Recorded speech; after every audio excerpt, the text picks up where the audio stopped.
আর দুইটা কাজ করতে হবে মুসলমানদেরকে। টাকা ইনকাম করার কথা বলেছি, আরও দুটো কাজ আছে।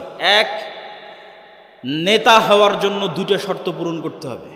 সত্যবাদিতা, ন্যায়পরায়ণতার শর্ত, শিক্ষা এবং জ্ঞানের শর্ত। বুঝেন, আল্লাহ সুবহানাহু তাআলা এই পৃথিবীকে যেই ফাংশনের উপর ডেভেলপ করেছে, এই ফাংশন সবার জন্য সমান। এই যে মোবাইল, এই মোবাইলের যেখানে চাপ দিলে লাইট জ্বলবে, এখানে যদি আমি চাপ দিই তাও লাইট জ্বলবে। এখানে ডোম, চামার, ম্যাথর, মুচি, হিন্দু, বৌদ্ধ, খ্রিস্টান যে চাপ দেয় তাও লাইট জ্বলবে। কেননা ওটা ওইভাবেই ফাংশন করা আছে। তো আল্লাহ এই পৃথিবীকে কিছু সিস্টেমের উপর ডেভেলপ করেছে। এখানে কিছু বাটন আছে, যেই সমস্ত বাটনে চাপ দিলে পরের রেজাল্ট বের হয়ে আসে। তো আল্লাহ তার নিজের তৈরি করা নিয়ম ভাঙ্গে না, খুব কম ভাঙ্গে। আল্লাহ আগুনকে তৈরি করেছে পোড়ানোর জন্য। ওই যে আসহাবুল উখদুদ, ওরা কত তাকওয়াবান পরহেজগার, ওরা আগুনের মধ্যে ঢুকে গেছে, আগুন পুড়িয়ে দিয়েছে। আগুন বলেনি যে এরা আল্লাহওয়ালা মানুষ, এদের পুড়াবো না। আল্লাহ তরবারিকে তৈরি করেছে কাটার জন্য। আল্লাহর নবী চাচা হামজা পর্যন্ত কেটে গেছে তরবারিতে।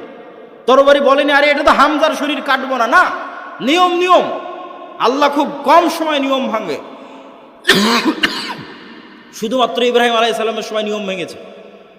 আগুনকে বলছে, আগুন কুলনা ইয়া নারু কুনি বারদাম ওয়া সালামান আলা ইব্রাহিম, তোমার কাজ পোড়ানো, তবে আজকে নয়। কিন্তু সাধারণত আল্লাহ নিয়ম ভাঙে না। তাহলে আল্লাহ পৃথিবীকে তৈরি করেছে একটা নিয়মের উপর। সেই নিয়মটা হচ্ছে যে জ্ঞান এবং শিক্ষার বাটনে চাপ দিবে, ও অটোমেটিক শক্তিশালী এবং নেতা হয়ে যাবে। এটার উপর পৃথিবী দাঁড়িয়ে আছে। পৃথিবীর ফাংশনের মধ্যে একটা ফাংশন, যে জ্ঞান এবং শিক্ষা অর্জন করবে, ও অটোমেটিক শক্তিশালী হবে, নেতা হবে। এখন ইহুদি, খ্রিস্টান, ইউরোপ, আমেরিকা, ইসরায়েল, তাদের ছেলেমেয়েরা জ্ঞান এবং শিক্ষা অর্জন করবে।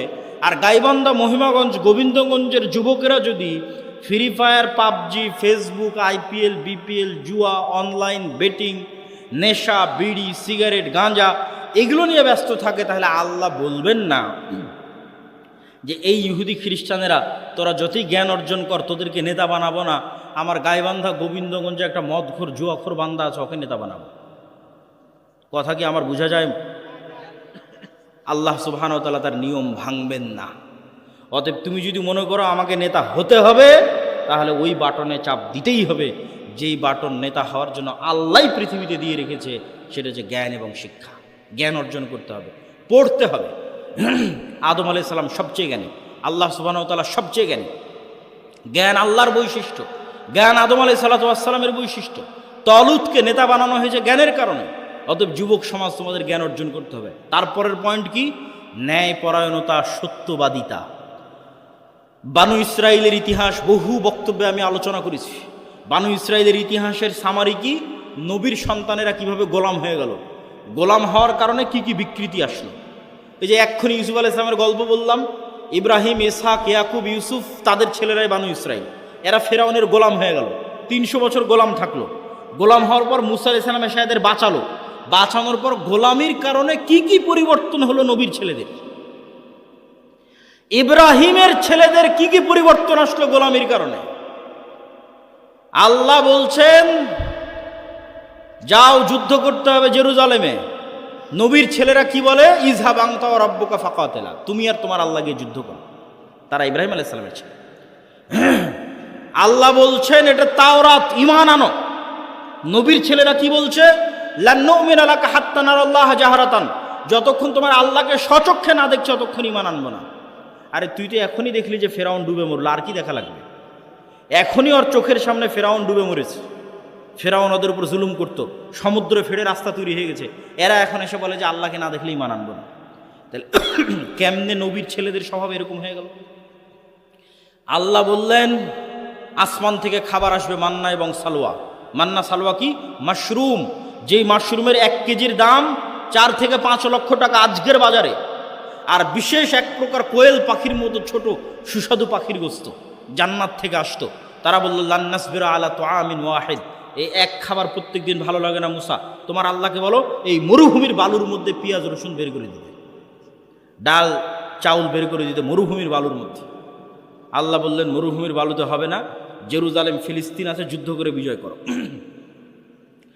এদের যখন যুদ্ধ করে বিজয় করলো না, এদের উপর গজব আসলো 40 বছরের। শুধু নবীর ছেলেদের অবস্থা দেখে, গোলামির কারণে কীরকম হয়ে গেছে তাদের অবস্থা। 40 বছর পাগলের মতো ঘোরার পর ইউশা বিন নুনের হাতে তওবা ইস্তেগফার করে এরা যুদ্ধ করেছে। লম্বা ঘটনা।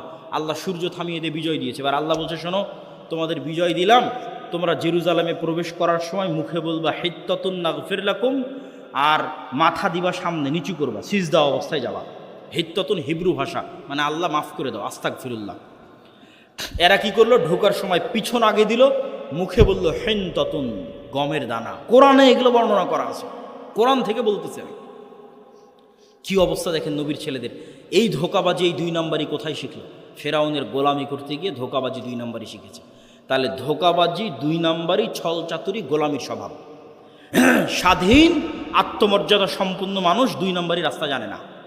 স্বাধীন আত্মমর্যাদা সম্পূর্ণ মানুষ মিথ্যা জানে না। স্বাধীন আত্মমর্যাদা সম্পূর্ণ মানুষ দুর্নীতি জানে না। আব্দুল মুত্তালেব কাফের মুশরিক, আবু তালেব কাফের মুশরিক।